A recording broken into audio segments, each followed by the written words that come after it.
I'm short, and I can say it. Precision of I'd like to call to order our Heber Light and Power Board meeting, which is being held on Thursday, December 18th, 2014. This is our regular board meeting for the month of December. The time is at 4:06 p.m. I'd like to recognize our Board of Directors from Heber City, Mr. Patterson, County Chair, Mr. Jay Price. This is his last meeting with us. I think he's happy. I don't know, but just like to express, Jay, our appreciation for your service on the board and the input you put. You've been a great asset to us. So thanks, Jay. Thank you.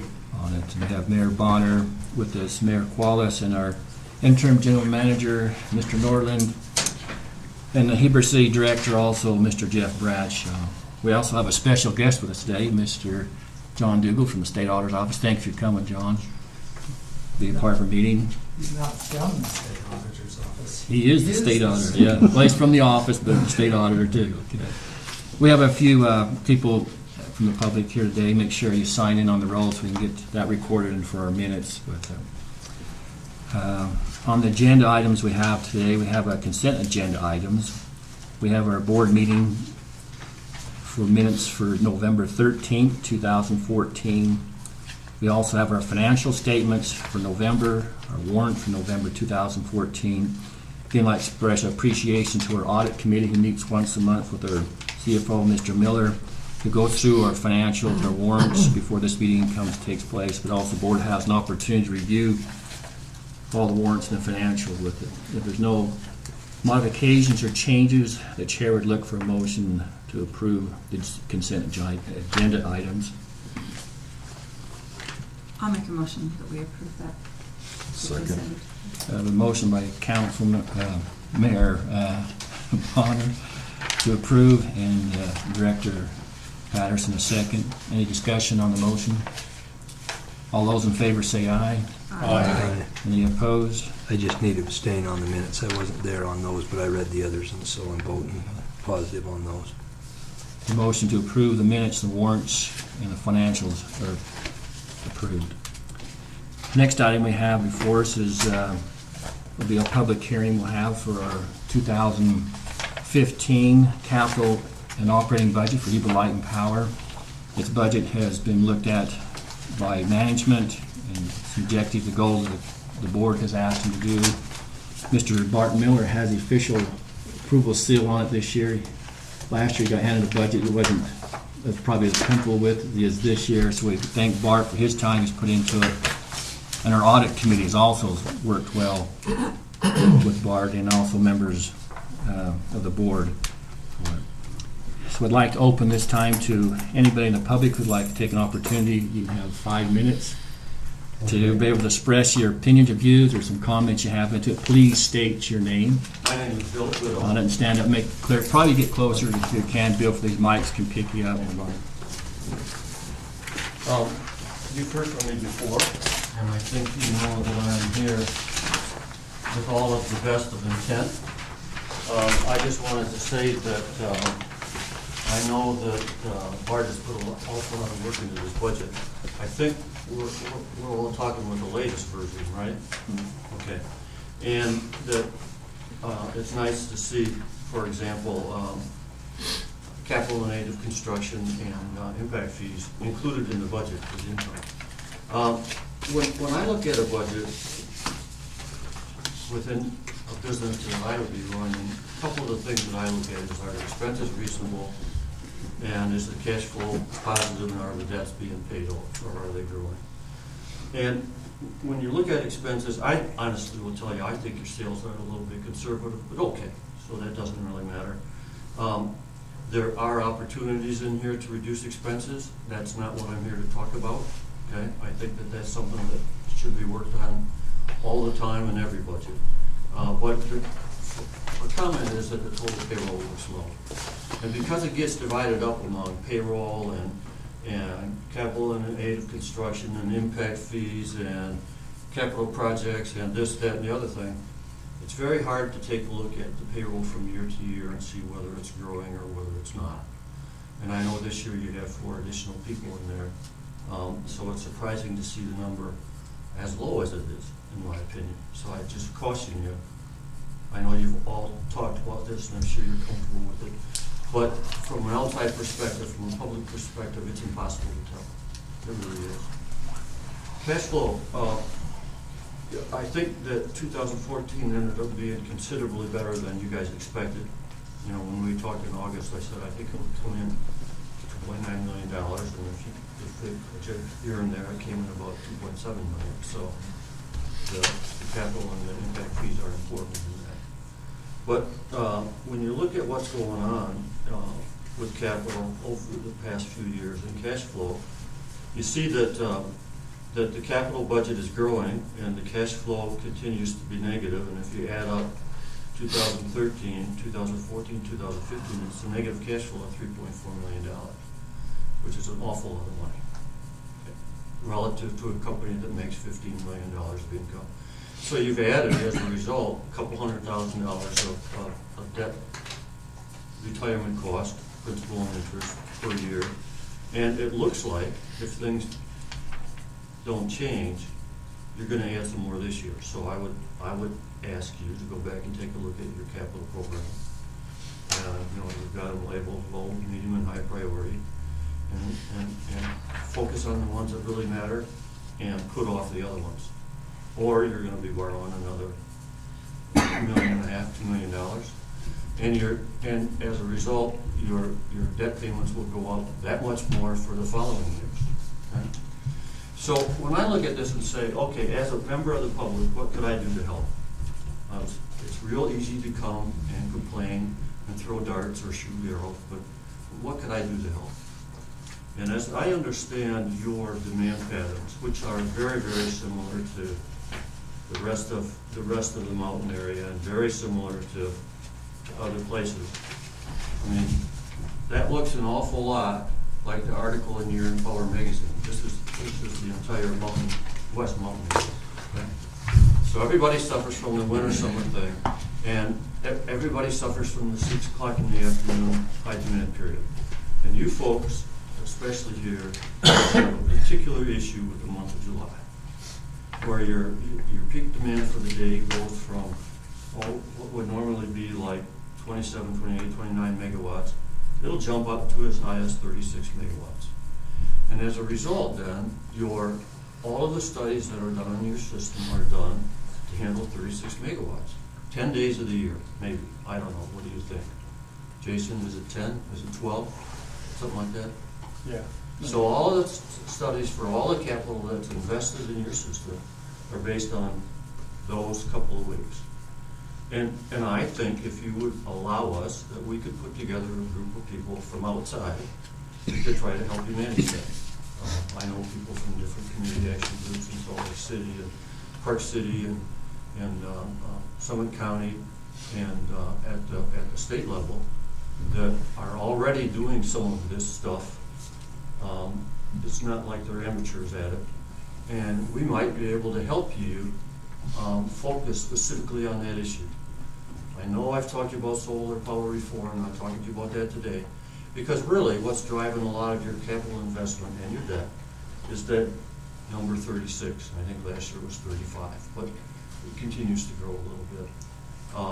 I don't know, standing right here, what the specific answers are, but I know that there's a whole array of possible answers, and if we could help somehow from a public perspective, I'd like to offer that up. Did I make it in 5 minutes? Barely. No, thanks, Bill. Good. Comments appreciated. You're welcome. Open up to anybody else? Like to make a comment or? I'll take a turn. I thought I might have to wait in line, but I'm Heidi Franco, Heber City Council. I have a few concerns about the budget, and let me just say right off the bat, I know we've had a lot of conflict in the past. I'm not here to throw darts. I'm really trying not to, but I have great concerns just from the Heber City Council perspective, and Jeff and Robert, you know of them, and Mayor, you know of them too. Of course, my concern is that this budget needs to be accurate, and I don't feel that it is right now. Even as much as Bart has tried to work on this, I feel also, along with what Bill has said, that we're not really seeing the personnel costs. We're really not seeing the tremendous increase that I believe is there. and is not shown in this budget. We really need an accurate budget, I think, before you could just carte blanche, say that this is acceptable, all right? To me, I feel such tremendous accountability to the ratepayers. I want this company to be sustainable, and I want it to be accountable to the ratepayers. And I believe that this board and previous boards really haven't given the information to the ratepayers that the ratepayers deserve. And I'm asking for that kind of information. The questions that I have right now regard our liabilities. All right, I've tried to read the minutes as thoroughly as I can over these last few months that I have been off the board, and I'm just not able to find answers still. So I have questions more than I have comments right now. Did this company really contribute the $458,538 to the OPEB liability? What are your plans for that? It's hard to see in this budget. That's a huge liability that keeps growing with this company, and until this company addresses those guaranteed benefits that we're on the hook for, that is going to affect all the ratepayers and future rates. I'm really concerned. Did you buy the 2 generators as well as the $10 million generator? It is really hard to tell from the minutes. That was being talked about this summer. I have no idea from the minutes whether or not you're going ahead and buying that $10 million generator. All we know from what you've given us so far online is that your debt payment is going up. Okay, we already have debt locked in for 20 more years.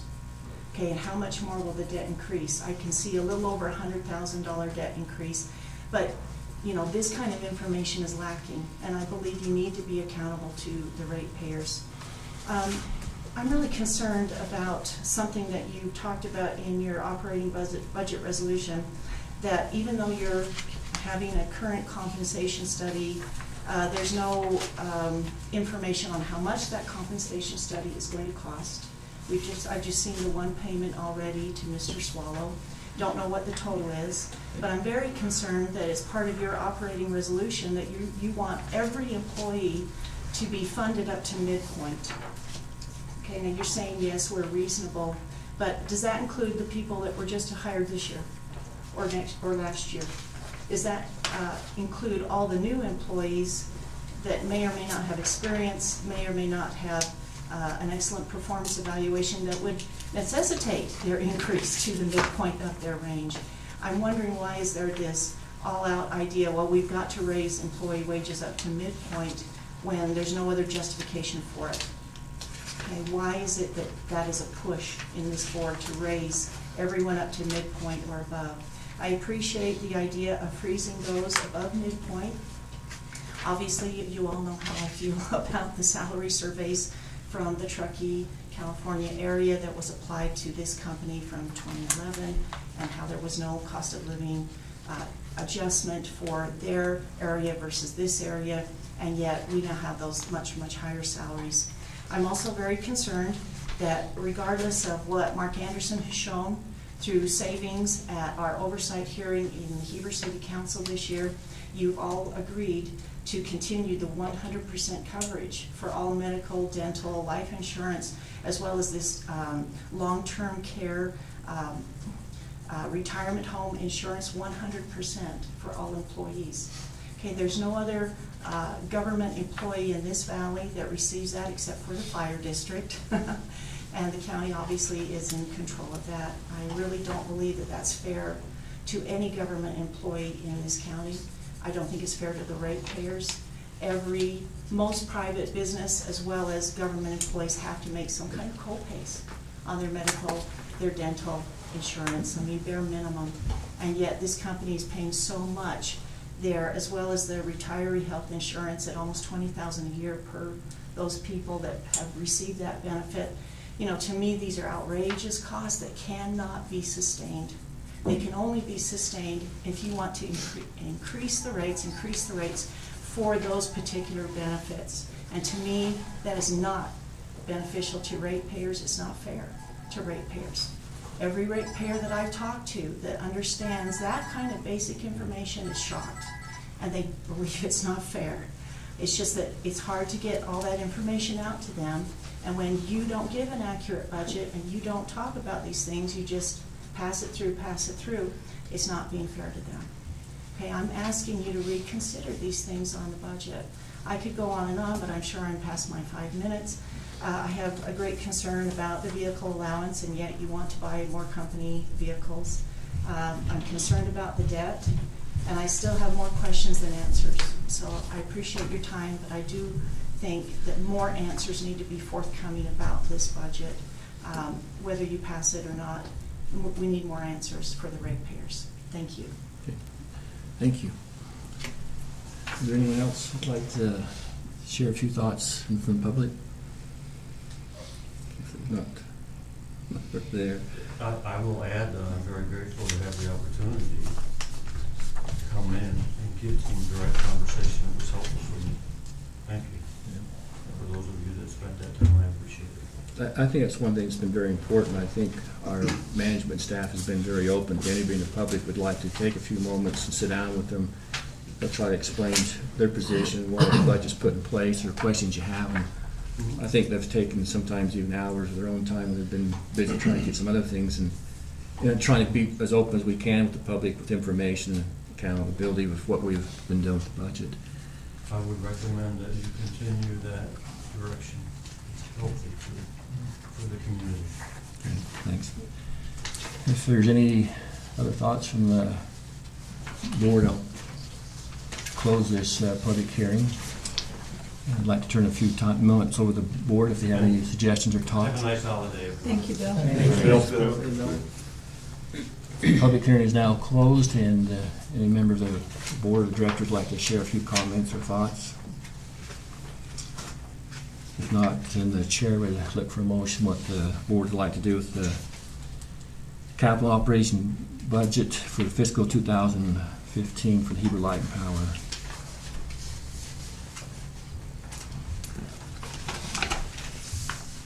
I'd like to make the motion that we accept the budget for 2015 as it's been amended, right, since the public notification? There's been some changes made There on was a that. couple of corrections, I think. Yes, and like, I wanted to It was bring just the that up. Jordan Hill one, wasn't it? Do you want to make those statements then? Yeah, the difference is the treatment of our Jordan L revenue and expense, as based on the contract. In visiting with I. Bailey here a couple times since the beginning of this month, it became very apparent we needed to look at a revenue and an expense entry for those charges on the Jordan L. Historically, we've netted the portion that we sell to St. George and Lehigh against the expense, and so we've been only showing for the years past the actual output that Heber Light and Power has taken and haven't been showing the revenue. In talking with I. Bailey at great length on this, it was determined that the proper, in accordance with the contracts, to look at revenue entry as well as the power purchase entry. So the revenue went up from what was initially published, but so did the expense, the same amount. There's no impact overall on the net income of the company. It just reflects $15.5 million worth of revenue as compared to just over $14 million, and it reflects almost $8 million in purchase power as compared to $6.5. So, Can I ask a question about that? Sure. Go ahead. I thought, because that's gonna inflate our sales then? I thought we were gonna break that out separately. ultimately, it will be recorded in the accounts separately, but on the summary level budget presentation, it's rolled together. So like when we go for financing and stuff, then that will be treated. It will be a separate line item and reflected as such. Oh, okay, But like I say, on this budget, summary budget, that answers me. it's rolled together. Got some information. You want to amend your motion, Bob, or just keep it as? No, well, Did that answer? yeah, Okay. yeah, so we would be, if I'd like to move that we accept the 2015 budget as amended. I'll second that. I have a first by Mayor Qualis to accept the 2015 capital operation budget as amended, and Mayor Bonner has a second. Any discussion on the motion as stated? I'd like to have just a little bit of discussion. First of all, I'd like to thank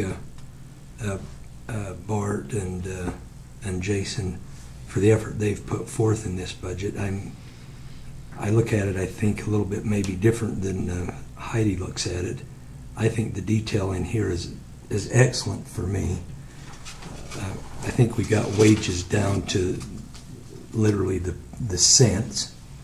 I mean, the pennies, that's what I anticipated. And so I appreciate your work there. I appreciate Jason's work on the vehicle expenses and that. I think that was a little bit of a misstatement because I think those vehicle expenses have been taken care of. I think Jason's done a good job of that. Those vehicles are fleet vehicles. They're not vehicles that's used to take home and that type of stuff. We've been running short on manpower, hence the additional 3.5 or 3.8 employees, whatever it was. I think that's commendable that we've been doing that up to this period of time, and I think those people are necessary to make it a viable company. So I'd just like to thank and the budget committee that went and put forth the effort to give at least me a budget or a budget to look at that I could understand, and I appreciate your work on it. So I'd just like to commend you before we vote on the work that you did do on the budget, and I think it's a very acceptable and well put together budget. So I just wanted to say thank you before we vote, or at least before I vote. Any other comments, discussion of the board? I think I'd like to say a couple of things. Having been on the HR committee and the audit committee, it's obvious to me that the company is working towards, as far as benefits, vehicle expenses, that sort of thing. I think they've been working on hard on making sure that we're doing what we're supposed to be doing, and I think that they're working hard to make some reasonable changes in that and phase in a number of things that are going to, I think, answer the questions that the public has had in regards to that. It doesn't happen overnight, but I think it's going to be truly reflective in the company's policies now and in the future. And the employees have been very good about that and addressing that. It's just going to take some time, and people need to be patient with those results. So I think Bart has been doing a great job as the CFO, and a lot of work has gone into the budget and making sure that we're reporting things properly. One of the requirements that we have to do when we're doing capital projects is allocating our labor towards those projects if they're used, and so it is, granted, it is difficult to track the wages on a single page because a lot of it is down here in capital expenditures. So that's answered any questions that I had initially going into it. I feel comfortable about the budget. But those internal labor costs are identified in every one of the Right, capital yes. improvement projects. That's true. Every single one of them, Yes. you can look and say, okay, that amount of money is being projected to be spent on that project. So Now that explains why the labor looks low, because it is. I might mention that since we split up our secretary and recorder situation, we have a board secretary, Carly, and then we have our recorder. And I think she's done a good job. I don't think there's anything that we've discussed and we've approved that hasn't been put in the minutes. So I would suggest, Councilman Franco, that if you find something you're curious about that you don't find in the minutes, I mean, I know about the $10,000 machine, and I was really happy we could get 10 million. two. Yes, oh, That's a big I difference. still got 25-cent gasoline. But if you find something that you're not sure about and it's not in the minutes, do call. And Bill Goodall, as he wrote to each of, and you received that communication, he thanked Colleen for letting him speak to the general manager and our financial Really letting- officer. And that's not where we're at. It's an open door policy, and it has been. But the open door policy doesn't mean that we'll go out and grab you, but you have to call, you have to step in and say, hey, what about this? What did you ever do with that $10 million machine? Well, I'm sorry, I just haven't. thought- We've got a motion on the table Yeah. here, so we need to finish it out. Okay, that's fine. We're at a vote stage, then. Any discussion, Robert? I just wanted to say I appreciate the budget also. I think it's very detailed. We've been over it several times. The staff has just worked, Barton's staff, Jason, everybody just worked so hard on it, especially with the rate increase denial we had earlier in the year. And I just think you've done a tremendous job on it. And I'm not worried at all.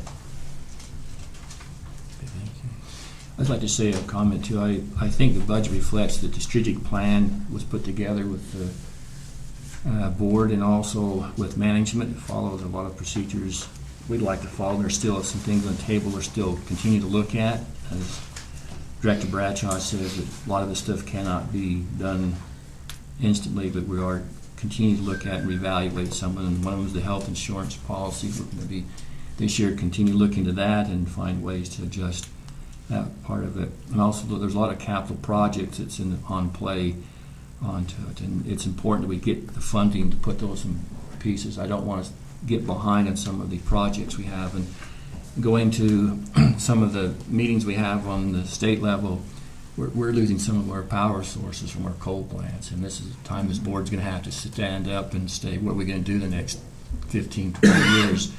Decisions need to be made now, and they can't be made then. It will be too late. Some of these coal plants are going to be going down because the EPA and the federal government shutting them down. So we have to find resources to produce the energy, either within house or renewables or on the open market. And I think we feel like more of a board that we like to keep a close to 50% when we do our own generation, and maybe keep, not exposed as much as on the open markets. And I think this budget reflects that. And I think Mr. Miller has done an excellent job. I think for detailed information, I don't think you can put all those spreadsheets online for everybody, but again, he's been willing to talk to anybody with it. And Mr. Miller has taken very personal interest in this budget. I think he's done an excellent job. Compared we were 2 years ago and last year on the budget where we didn't have a CFO, there's been a big difference with it. And there's some corrections that need to be made, and Mr. Miller has stood up and made those corrections, made it more clear and underlined the budget. And there also are Mr. Norland too, there's some decisions that need to be made. Jason stood up and made some decisions as management, and I appreciate what Jason's done with the budget too and putting things together. So I think we've got great staff. I have appreciated this board for your participation and being involved with it, and that's all I have to say. Well, I had one other thing I forgot to say. I just appreciate the board going along with Jason and the rest of the staff. They feel it's important we stay ahead of the game. We don't get behind, we don't delay things, we don't put things off, because it's important to stay ahead. And this company's always been forward-looking, and I appreciate they still want to stay that way. And I appreciate the board, all of us, considering that the last few months and saying we want to stay that way, despite we didn't get our rate increase and things like that. But that's still in the future. But we still need to. It's just the forward progressive action. I appreciate that, and I appreciate the board for what they stuck together and supported them that way. The company. Any further discussion from the board? The chair look for a vote. All those in favor say aye. Aye. Any opposed? Motion carries and passes. The 2015 fiscal budget is in place. We have, our next agenda item is a discussion on the commercial rebate program. Maybe Mr. Norland can help us some information on Yeah. on that. We got direction, staff got direction this past year in getting the commercial rebate program put together. I've been working with UAMPS and their smart energy program in order to get that in place. They now have a commercial rebate program in place in the UAMPS group under their smart energy project, and that's the same project that does our residential rebate program. And it's basically Rocky Mountain Power's commercial rebate program. Rocky Mountain Power is working with UAMPS and letting them use all their data on rebate programs and all the work that they do through the Public Service Commission to get those rebate programs approved. And following that, UAMPS adopts them. They have now adopted a commercial lighting program, and they just want approval to go into that commercial lighting program and start offering those commercial lighting rebates to our customers. Remind me how many lights it is. It's 10 lights a year, or? The commercial is different. The commercial's different, okay. Yes, so the commercial. You got a place where we can look at that, Jason? or Yes. What their proposal is? Just go to WattSmart. I mean, it is, it's commercial rebate program within Rocky Mountain Power. So it's WattSmart Business Utah, WattSmart, M-A-R-T. WATTS SMART. So two S's in there? Watts Smart. Watts Smart. Oh, so two S's. And Yeah. it's on Rocky Mountain Power's website. And so, and keep in mind, I'm just asking for approval on the commercial lighting program. Not the whole program, just the commercial Just lighting. commercial lighting Okay. program. We've had several businesses in our service territory ask for this. We had, who was it? I can't remember, the rehabilitation facility over in Midway that came into the Mhm. board meeting, and that's what initially kicked off me going after the commercial lighting rebate program, so.